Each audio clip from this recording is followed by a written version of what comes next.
Management 101, and here we go.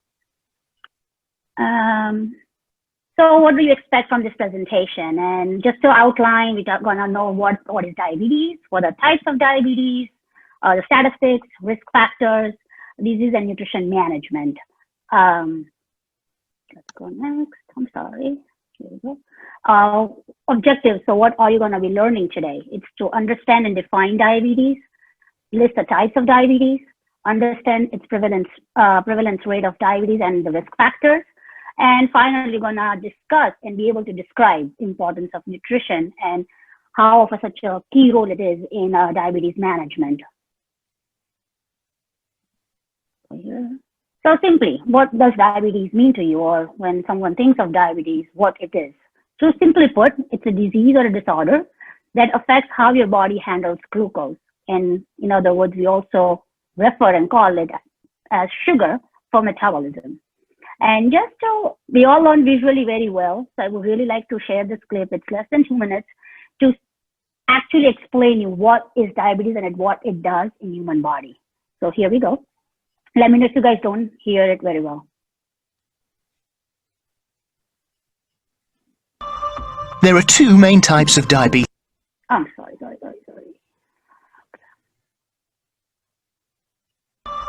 There are two main types of diabetes, type 1 and type 2. They're different conditions, but they're both serious. There are some other rarer types of diabetes too. What all types of diabetes have in common is that they cause people to have too much glucose in their blood. But we all need some glucose. It's what gives us our energy. We get glucose when our bodies break down the carbohydrates that we eat or drink, and that glucose is released into our blood. We also need a hormone called insulin. It's made by our pancreas, and it's insulin that allows the glucose in our blood to enter our cells and fuel our bodies. If you don't have diabetes, your pancreas senses when glucose has entered your bloodstream and releases the right amount of insulin so the glucose can get into your cells. But if you have diabetes, this system doesn't work. When you've got type 1 diabetes, you can't make any insulin at all. If you've got type 2 diabetes, it's a bit different. The insulin you make either can't work effectively or you can't produce enough of it. In both types of diabetes, because glucose can't get into your cells, it begins to build up in your blood. And too much glucose in your blood causes a lot of different problems. To begin with, it leads to diabetes symptoms like having to wee a lot, being incredibly thirsty and feeling very tired. You may also lose weight, get infections like thrush, or suffer from slow healing wounds. Over a long period of time, high glucose levels in your blood can seriously damage your heart, your eyes, your feet, and your kidneys. These are known as the complications of diabetes. But with the right treatment and care, people can live a healthy life. And there's much less risk that someone will experience these complications. If you've got diabetes, you can find lots of information and support about living with it using our website and helpline. As well as campaigning for everyone with diabetes to get the right care, Diabetes UK fund research into all types of diabetes so we can develop new treatments and one day find a cure. So I think this would have helped everyone understand a little bit more about what diabetes is and the types.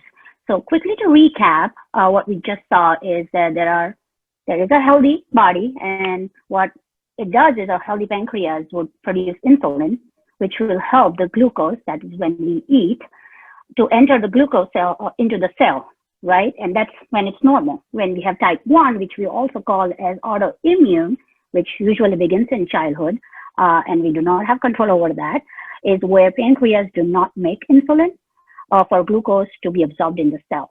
And in type 2 is where pancreas do not make enough insulin, or body does not use insulin produced for glucose metabolism.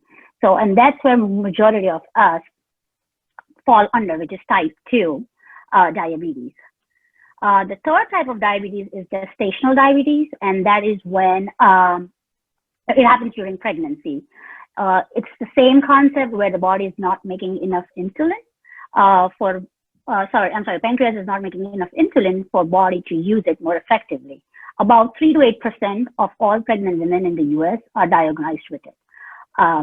And the fourth one is pre-diabetes, which we almost know and hear in every news, media, article, is when the blood sugar or the glucose in the body is higher than the normal, but not enough to be diagnosed as type 2. And this is most commonly found in young adults, professionals, younger than as young as 40 or 40 years of age or younger. The statistics, and when we think about statistics, right, about 34 million people are living with diabetes. That is almost 1 in every 10 people. 1 in 3 people live with pre-diabetes. And interestingly, a lot of us don't even know that we have pre-diabetes, given the fact that probably we don't know the signs and symptoms. We don't know enough about what happens unusual to your body. So it's very interesting. With that comes the healthcare cost, which is almost $327 billion, including both direct and indirect cost.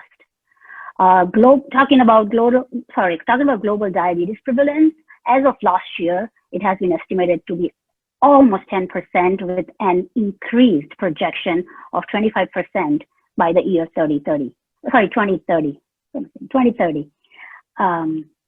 So I think it's pretty alarming, and we should all start learning more about it, taking care of ourselves, and be more aware.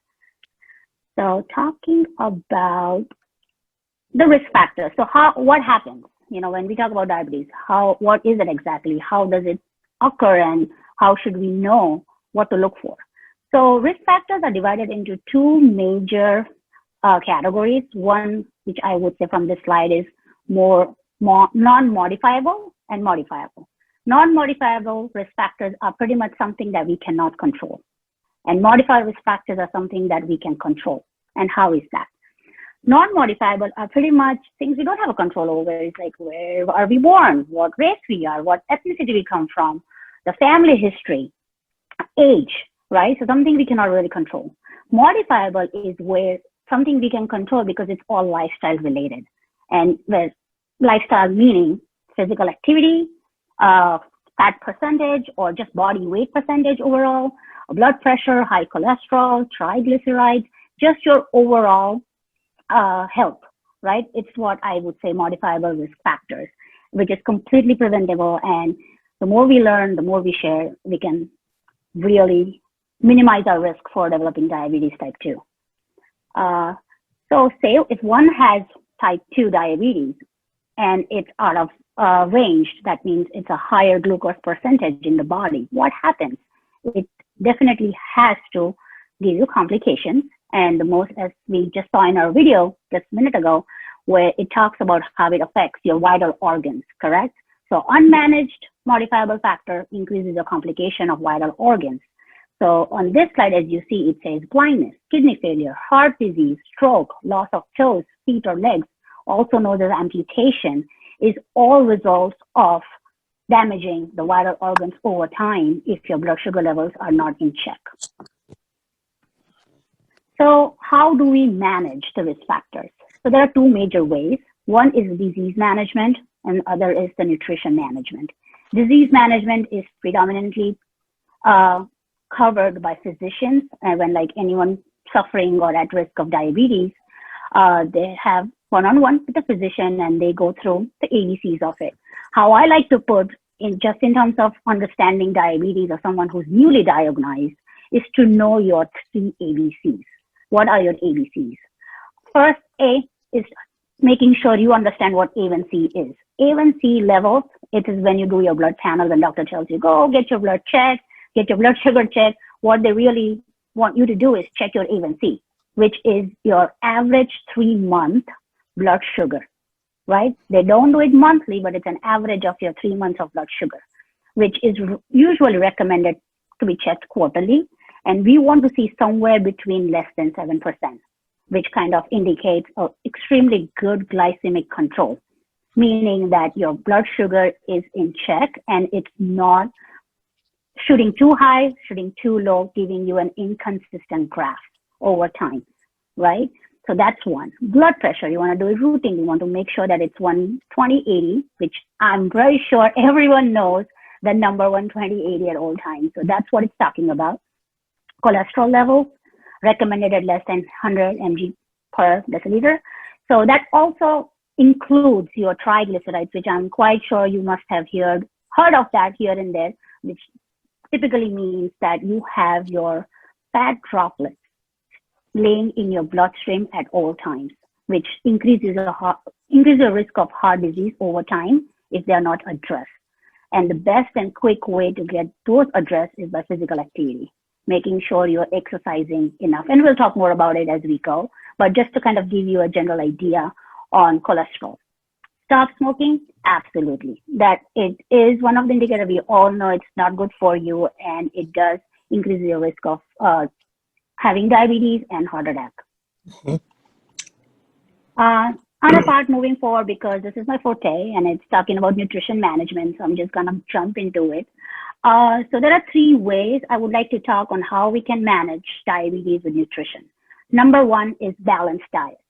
And I'm sure everyone here knows, and they have heard from childhood, talking from their moms to your professors and teachers and colleagues and dietitians, that you want to have a balanced diet. But what is balanced diet? It's different for everyone. It is not what I usually eat on my plate is what I would recommend for you. It's different for everyone, correct? So just to start off, My Plate is the best resource out there for anyone who's wanting to really change their lifestyle and diet to better manage their diabetes. And how you go on is just go on choosemyplate.gov, and you can actually personalize your own meals depending on your own goals. And we'll talk a little bit more as we go.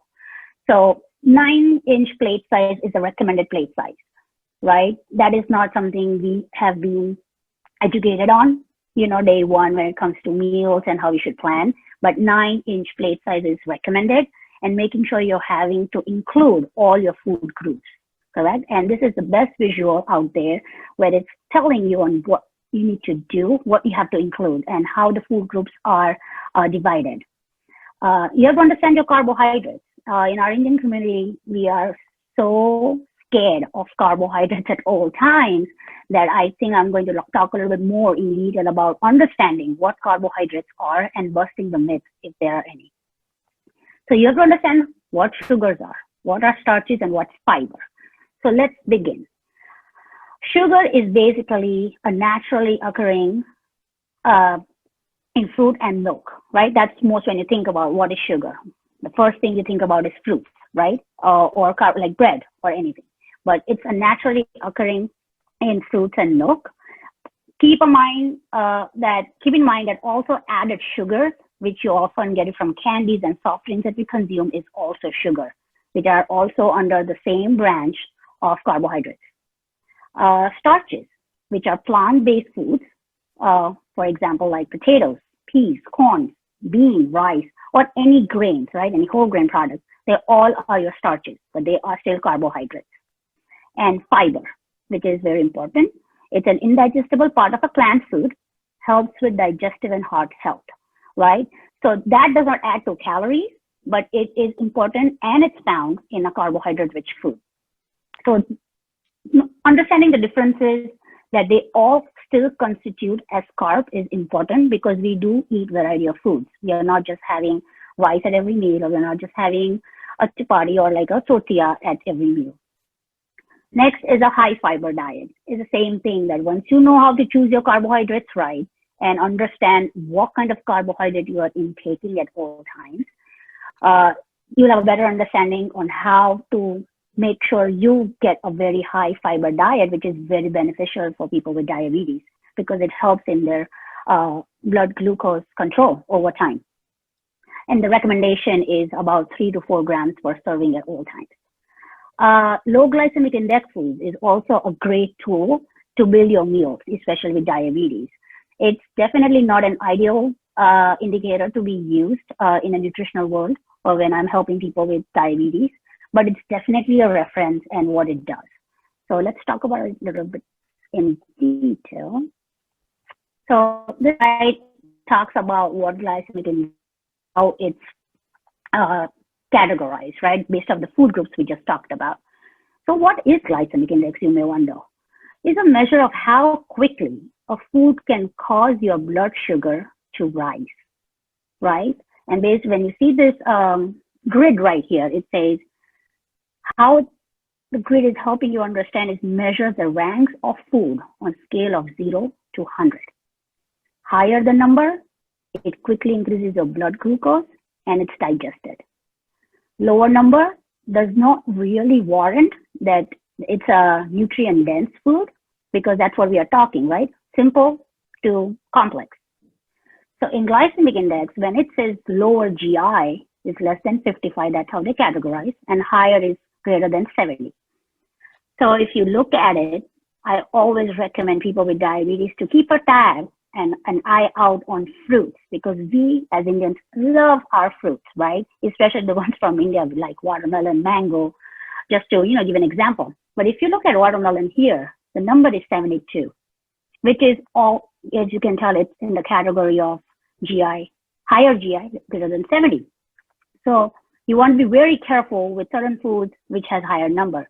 But if you think about it and if you look closer, all the stuff which has zero nutritional value, which are white bread, white bagel, what else? They have anything that is like simple carbohydrate. When I say simple carbohydrate, that means that that particular food item does not have any nutritional value. It just gives you energy. So if I am drinking, if I'm just eating a white bread toast with margarine on it, I'm really not getting enough nutrition. All I'm getting is calories. I'm getting energy right away because it quickly absorbs in your body and gives you energy. But it's not considered nutrient dense. It's called calorie dense. So when you're using this as an as a reference tool for planning your meals, you always want to keep an eye out on the numbers of every food. If you look on the extreme right, it says proteins, right? And if you see there, most of them are all plant-based and they have a comparatively lower number, which is a great tool to realize and understand that our diets are pretty much very balanced because we do eat a lot of grains, we do eat a lot of beans, so it helps us. The downside of glycemic index is that it does not tell you how much of the particular food weighs. So this is just a reference, right? So what happens over time with more research, there was a formula that was implemented, and that's to correct a potentially misleading glycemic index, how they combined portion size and the GI of these foods into a number. And that's what we call a glycemic load. So a lot of times, if you ever come across glycemic index, make sure that you use it as a reference, but not as an ideal number to go by. Because in reality, it does not really take into consideration how much of a food will you eat will actually raise your blood sugar, right? It's just giving you a reference that yes, this particular food has chances of putting your blood sugar way high. So watermelon by just itself, the way naturally organic form has a potential to spike your blood sugar higher. On the right side, just to give you guys a good chart and understanding of what exactly it means, if you see over here, there's a comparison between a high glycemic meal and a low glycemic meal. And there is this normal blood sugar level.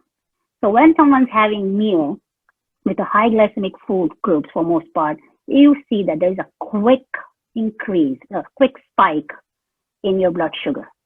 And oftentimes, if the portions are not calculated and if they are not adequate and they're way higher, you will see that body is going to store it in form of fat, and it's not really metabolized or used in your body.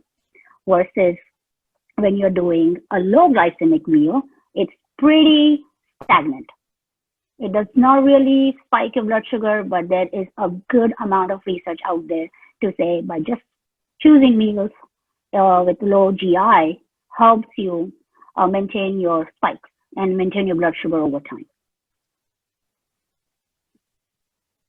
So what does it mean when I say you have to have a balanced diet? As I said, it's not one similar to everyone. Like if I have a certain way of eating does not mean Mr. Patel or Mr. Kapoor has to have the same way, correct?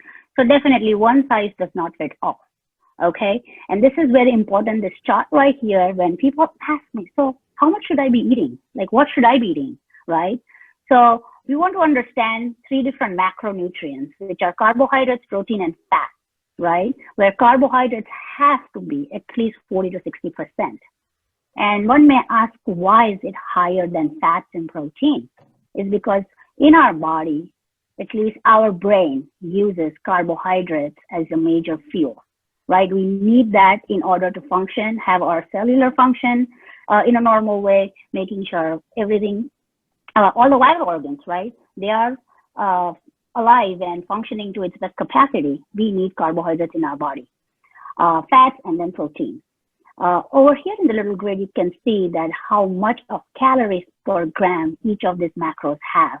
So if you see carbohydrate and protein are pretty much 4 calories per gram, and fat is about 9 kcal per gram. And that is why when you eat anything that is higher fat, especially like milk, you feel so full, even by half a glass. It's because of the calories per gram of serving it has.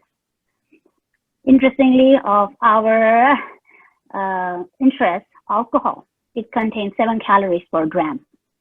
This is not considered a macronutrient, but a good reference to know, because we do not need this for survival. This is something that we like to indulge. But it does have calories. It does affect our overall nutrition profile for everyone. But guess what?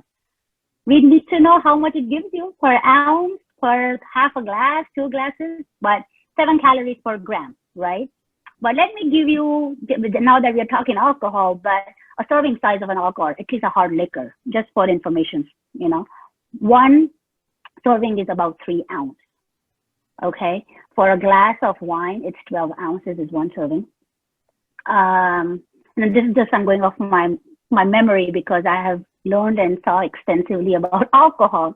I have young kids and professionals with alcoholic fatty liver on, oh, I don't know what happened. I really need help with nutrition. I'm gaining weight, like my belly's out. I need to go on a date. So there's a lot of things that comes in hand, but this tool is very, very important just to know. So best way to know what's your nutrition profile or goal, you always want to consult a registered dietitian, because she can help you with exactly knowing what's best for you. Because what might work for me would not work for you. So you always want to consult someone who has experience building meals, and that can customize for you, okay? So including what is nutrition management, yes, balanced diet. Second most important is carbohydrate counting, which we also call portion control. I'm sure everyone here has been bothered or nagged at least once, where they have been said, no, you need to portion control it for your blood sugars to look at a certain way, or, you know, for your diabetes to go away. Probably not in the right context what is told to you, but yes, carbohydrate counting is very important because it's the carbohydrates in your body that spikes your blood sugar. It's not your protein, it's not your fat. It's a carbohydrate that spikes your blood sugar, and understanding portion control and serving sizes is very, very essential. So just to keep it simply, one serving of carbohydrate is 15 grams at all times. And the chart on the right side, it gives you just a visual on what one serving looks like for typical foods we eat, right? So one piece of fresh fruit, like a small one, like a small apple, one slice of bread, half a cup of oatmeal, and that is uncooked, 2/3 cups of a plain yogurt or a regular yogurt, right? Half a cup of ice cream. So just to give you an understanding of what one serving looks like, because when we are eating, we don't really consider servings, right? We're like, I'm just going to eat until I feel full, right? But trying to understand and having this mentality shift on how we should understand the serving sizes. So for anyone who's diabetic, the goal should be to have a consistent carb intake. I cannot just say, okay, you know, I'm super hungry today. For whatever reason, I'm going to have like 3-4 big meals, you know, in a day. And the next day you skip because I had a lot of meals yesterday and I can't really do this. I need a break. I need a detox, whatever the reason may be. But you can do that. You really want to be mindful about your carbohydrate intake, right? It's a serious disorder and you want to really be very mindful about it. That's the word I like to use. It's mindful. Like it's mind over matter. You know how we see those logos all the time.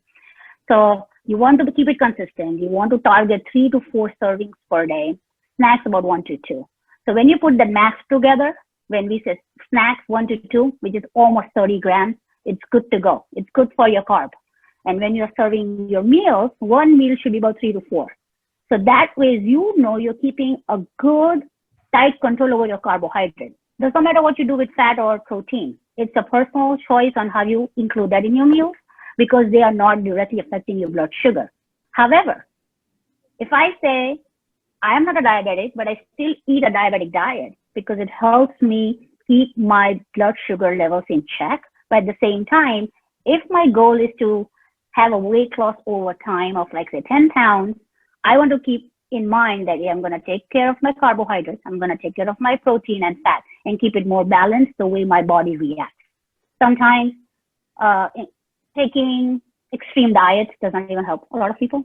So you want to be very careful on when you change your diet or change your eating lifestyle or making choices. You want to do one thing at a time.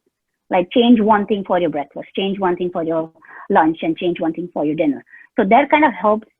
This changes the modifications you're making in your lifestyle, a part of it. Not like, oh, I'm on a diet. I'm going to lose like 10 pounds today because guess what? This is what I'm doing. And in the next 2 months, I'm going to be summer body ready. Just giving out an example. But this is what I keep hearing from people with diabetes, that they take shortcuts, and there are no shortcuts. We can. I'm sorry to say we don't have shortcuts. Avoid empty calories. What are empty calories? Empty calories is basically what I just mentioned like 2 slides ago, that you want to target things that have nutrition, something that you can really enjoy, food you enjoy, but has nutrition to it, right? If I'm just going to be hungry and I'm just going to go to the cabinet and pantry, pick out one bread and put some margarine and toast it and eat it, not really going to do you good for next 2-3 hours, right? So you want to be very mindful of empty calories, that you want to keep a tab. You want to choose things that have more nutrition than just simple sugar. I love this slide, and I think you guys will love it too, just to kind of give you a visual on how the plate looks like. I know our plates don't look like this. Our Indian meals do not look like this. Probably it's twice the size and twice the food. But this is a good understanding and like a visual of how you should plan your plate, right? So definitely half the plate should always be of vegetables. You can actually do half and half of vegetables and fruits. This is your protein here, right? And it could be anything from chicken to fish to steak to any tofu. People who don't eat meat, right? You do paneer, you do tofu, you do tempeh, of your choice. And then this is your carbohydrates. So what happens essentially is this and this does not really affect your blood sugar at all. This is what affects your blood sugar. And this is where you want to be careful. So if you look at the portion that you want to make sure that this is how much you should have at all times on your meal, will give you a good idea on what you should be actually consuming and what you actually consume at this point. So I say vegetables as a free food because it doesn't really do anything. It gives you a good amount of fiber, right? It gives you a good amount of nutrients. So it's always, you can do twice, thrice amount. There is no cap on that. Protein, same thing, doesn't affect your blood sugar, but it actually helps your sugar, like blood sugar, to stabilize. And I'll tell you in a minute how. So if you look at this graph right here, it talks about hours, so starting from 0 to 12, and this is the percentage of the blood sugar. So if you're doing just carbohydrates by itself, you'll see there is an immediate spike to 100% of your blood sugar. So if I'm eating, and I love watermelon, guilty of it, if I'm eating a watermelon, which is half a cup, and if I test my blood sugar, it's gonna be more than 100%, because that's what it does. It's a simple sugar. Again, talking about glycemic index, is a higher glycemic index, it is going to go up, right? But what now if I have the same half a cup of watermelon with some feta cheese or some cheese of some sort, maybe an ounce or 2 ounces, which is there, your protein. If you see from the graph, protein takes a long time, almost about 4 hours to have that spike because it helps you, right? So when you're doing that together, when I do my watermelon with that cheese together, it actually is helping me maintain my blood sugar. It's not spiking at a rate of 100%. It's actually taking its time from 0 to 20 to 40. So I always tell patients with diabetes, or anyone who's not even diabetic, to have your carbohydrates with some kind of protein at all times, because of three major reasons, right? It helps to maintain your blood sugar over time, and you're not going to be hungry as quickly as possible because you're going to have a protein. Also, keep in mind, most of the foods you eat are just not pure carbohydrates, pure fats, and pure protein, especially with our Indian diet as a total nutrition, okay? The exception is fruit juices, meat, or any lean alternatives are the only ones which are true to their nature. What do I mean by that? That fruit and fruit juices are pure sugar. Okay, there is no doubt about it. It will raise your blood sugar. It's 100% carbohydrate. Meat is the way it is, right? It does not really have an alternative. It's not mixed. Okay, it's protein, no problem. But with our beans, like all the other alternatives, right, with vegetables and whatnot, you can think about it as free food. I think of it as free food that you can have as much as you want because they're lower in calorie and they're just 5 grams per serving for vegetables. For a protein, it's 7 grams per serving and has 45 calories. But when I say in terms of understanding the mixed fruit category, that is when we have our simple example is our diets, which are curries which we eat, right? We have vegetable curry as a base, and then we have our meat, right? Which could be tofu, it could be fish, it could be chicken. Now, at that point, that particular food item is just not carbohydrate by itself, or it's just not protein by itself because you have added the vegetable component to it. So that's a mixed food item. So when it's a mixed food item, your body is going to respond to it very differently versus what I would just do with a mashed potato, right? If I'm having a half a cup of mashed potato, it's definitely giving me a spike in carbohydrate, or sorry, blood sugar. But when I'm eating a mixed diet, where it's like I'm having my curry, I'm having my brown rice, I'm having my raita, I'm having my salad on the side, it is going to be very different. Yes, we want to be mindful about the portions, but it's gonna not spike your blood sugar as it would when you're picking a food item which is just high carbohydrate. I hope I'm making sense right now. And we'll talk about it and we have a Q&A. So I love this slide because it kind of gives you a very visual that carbohydrates are pretty much 100% of its capacity at all times. They're functioning like that in your body versus protein and fat. So I just wanted to share with you, and this is just a grade you guys can review it at your leisure whenever you get a chance, because you will have the slide that examples on how to switch most for our Gujarati food right over here, right? It says, what do you want to eat frequently? So we all like our chais, we like all our snacks, right? Whatever, like sweets. So what could you do different? I never tell anyone, just change everything. Don't do this. I do not say that. You have ways around it. You just have to get into that mindset. You have to be mindful of what you're consuming and not restrict, because your body, human body does not do very well with restriction. It's more like the more you restrict, the more your body is going to crave, and you are going to have that effect. Oh, sorry. I don't know, someone said someone. Yeah, so you don't want to restrict. You actually really want to consume what you like, but in portions, correct?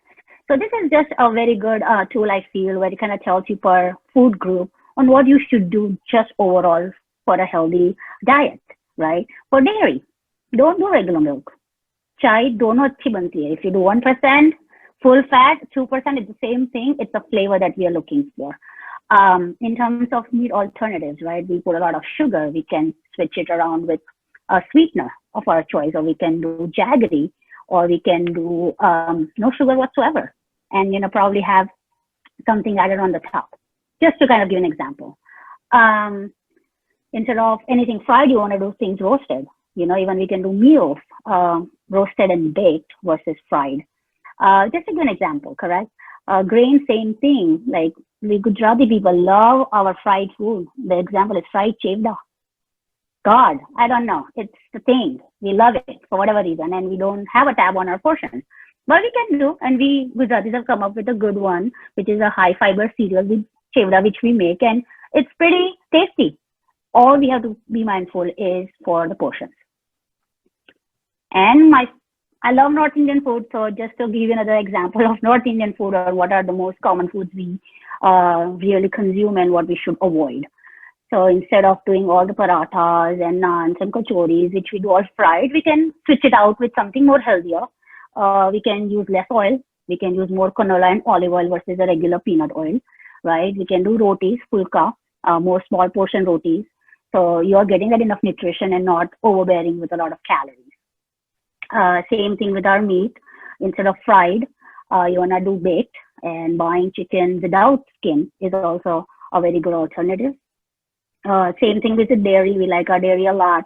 So just switching out to like a low fat or 1% always helps.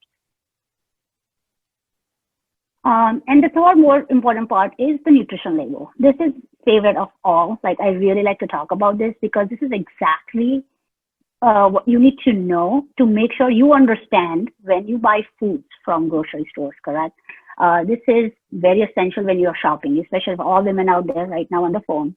I think this is going to be a real tool for you when you're buying, when you're out in the grocery store. What do you really look for?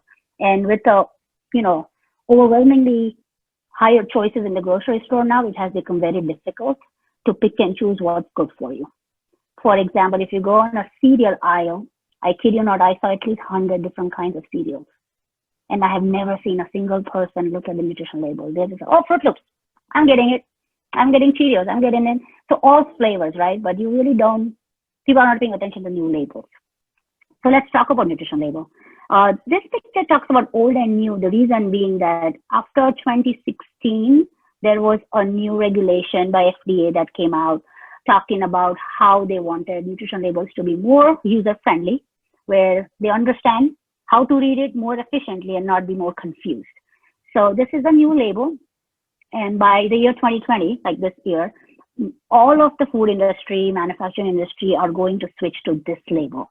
So whatever packet you pick up from any grocery store, this is how it's going to look like, right? So what do you, if you're eating something from packet, right? A packaged food item, what do you look for? Portion size is number one, right? But I have had so many people ask, so if I eat this product, I'm really getting 230 calories. That's nice. I'm like, no, that's wrong. Because if you look over here, it says 8 servings per container. So whatever this food item is, there are 8 servings of it. And each serving, the way it's calculated is 2/3 cup. So the nutritional label over here is based on the 2/3 cup. So every time you have a 2/3 cup, this is what you're getting. So if you're gonna consume the whole packet of whatever food this is, you're actually going to have 8 servings. So you have to do the math, have 230 times 8. So that many amount of calories you're having from that packet. So, and I know this scares a lot of people. I was like, oh my God, really? I was like, yes. That's why it's so important to really read the nutrition label. So portion size, definitely want to keep a tab because again, we talked about carbohydrates, right? So that's number one, and then total calories. So total calories is right here per serving. These are total fat, carbohydrate, protein, and all your vitamins, which are essential. And by FDA regulations of nutrition label, 1, 2, 3, 4. These 4 micronutrients have to be on the label at all times. That's a regulation, just for you guys to know that at any given time, any food package, they are going to have at least 4 of these at all times because they are essential nutrients.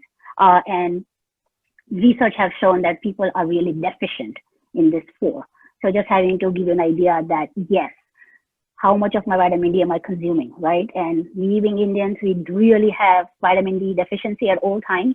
Does not matter how much we are in or out about sunlight. So that's a good tool. Carbohydrate to protein ratio. What I mean by that is, again, when we just talk about that graph, where you want to have anything that has carbohydrate and protein together as a snack or as a meal, is to normalize the blood sugar. You want to see a ratio of this. So for example, I don't know what this label is, but definitely is something higher in carbohydrates. And how do I know that? 37 grams. And reflecting back, 1 serving of carb is 15 grams. So if it's about 37 grams, it's already over 2 servings, which can potentially increase your blood sugar very quickly. And the protein is 3 grams, which is not bad, but I would still target about 3 to 5 grams per serving if I'm going to have a snack, right? Definitely a carbohydrate is a little less than 2 servings. So this is definitely a little higher amount. But that's how you have to keep in mind on what you're really consuming, correct? But this is a good tool that there should be a good ratio of carbohydrate to protein. A plus, which I really like to point out, is the dietary fiber. Whatever this product is, it's a great source of dietary fiber because it's already 4 grams, which is great. Most of the food labels, if you keep an eye out, would be about 1 to 2 grams, which is a very poor source, right? So that's the fiber I like to talk about. And the percent daily value. What does that mean? Percent daily value is basically this percentages you see over here. So if I have to see the percentage wise, what is the most higher percentage? 20%. And what is 20% here? Added sugars. So this definitely would cross out for as a healthy snack or a healthy alternative for anyone who's diabetic, because it has added sugars as high as 20%. And 20% is way too much for someone with diabetes. So you definitely do not want to pick this food item, correct? But it kind of gives you an idea what does that really mean. So the lower numbers, it's pretty much that it's the best source of that, like a best option or an excellent choice for that product. Anything with a higher percentage is not a good choice, not a good idea for that particular category, right? So if it were 100% for vitamin D, and my goal to buy that product is for vitamin D, go for it by all means. But if I'm really trying to buy a product for just its carbohydrate because I am diabetic, I want a friendly carbohydrate snack, then definitely this is not a good choice. So just to kind of give you a good comparison on what to look for and based off your personal goal. And lastly, it's the lifestyle modifications that we can commit, right? We don't like to be told on like, do this and go against your will and like really work out, where ideally it's all about picking something that you can commit to, something that your lifestyle can really accommodate, right? If I love running and I can include it in my 24-hour day, by all means, I'm going to do it, but that might not work for you. So you really want to pick something that works for you, correct? So number one is exercise and body weight management. What do I mean by that? Exercise at your own leisure, right? It could be as simple as like walking for 30 minutes, right? Preferably after meals. It helps. It really helps, especially with diabetes, to control your blood sugar, right? That if you're walking, exercising helps, moving around helps. Brisk walk or just simple jog, or like do your workout Zoom videos. That's very popular nowadays. Take your friends along with you, or you can do any kind of activity. Classic example, my mother, she's on the phone and she does her yoga sessions over Zoom every day for an hour. Like that's commitment. But something, because of COVID right now, we are struggling. So definitely want to pick something that works for you. That works for her. She gets her 30-minute or an hour of yoga in, and that's good for her, right? But might not work for us. So we just want to pick something that works for us. And talking about reducing the overall body weight or body fat percentage is because research has shown a better insulin use, right? The resistance that happens, insulin resistance that happens with people who are overweight or weight that is greater than their ideal body weight range is that, they don't use insulin made by pancreas very effectively. So reduction as much as 10% of your body weight and, getting into your ideal body weight range helps tremendously. It helps in regulation of your metabolism overall, with the heavier side. Sometimes you don't really metabolize things which you did once very quickly. So something to keep that in mind. Nutrition usage, the uptake of nutrients in your body tremendously increases with just, having to pick something for 30-day lifestyle modifications like working out where it's merely just walking, or swimming or playing tennis. So variety is a lot. There are a lot of options, but definitely want to choose something that really works for you. Hydration, right? I know we don't really do have a great water intake. I have seen that with people of all ages, including myself, that we really don't know that how much water we really should be consuming. So the gold standard for that is always make sure it's 1 ounce per kilogram of body weight. That is the best way to really calculate how much water do you need per day.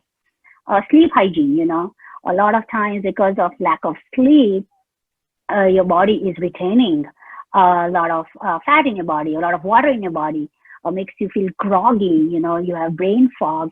So just to have an overall sleep hygiene, define it for yourself. It's recommended to have at least 6 or 7 hours per night, but we all have busy lives, right? We might not have 6 to 7 hours per night, but we want to really hit that as a target and just choose something that works for us, or making sure that whenever you're sleeping, that's the sound sleep. And mental health restoration. Like in today's world, we are so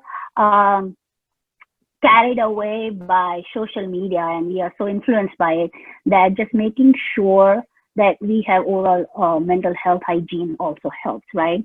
And this meditation is number one. They have a lot of new research on meditation. Use of Calm and Headspace apps, like they are those apps like, younger generation ones are using, but I think it's for everyone. You just have to download the app, and there are like guided, guided videos for you to make sure that you are guided step by step on how to have that discipline, the routine, the discipline on, making sure you're getting good night's sleep and you're healthy and not stressed out.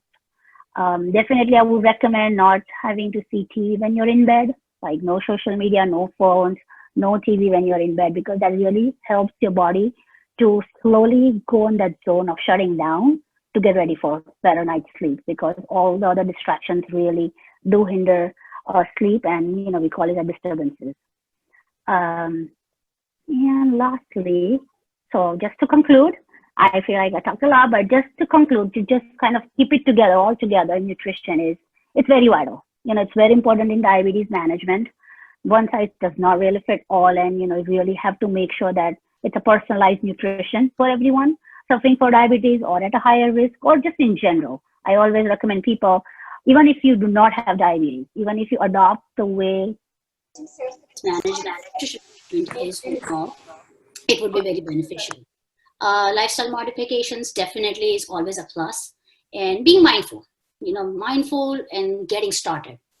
Sometimes we tell ourselves internally, like the self-talks we do, 6 months from now, I'll do this, I have a wedding coming up next year, I'm going to start doing this thing now.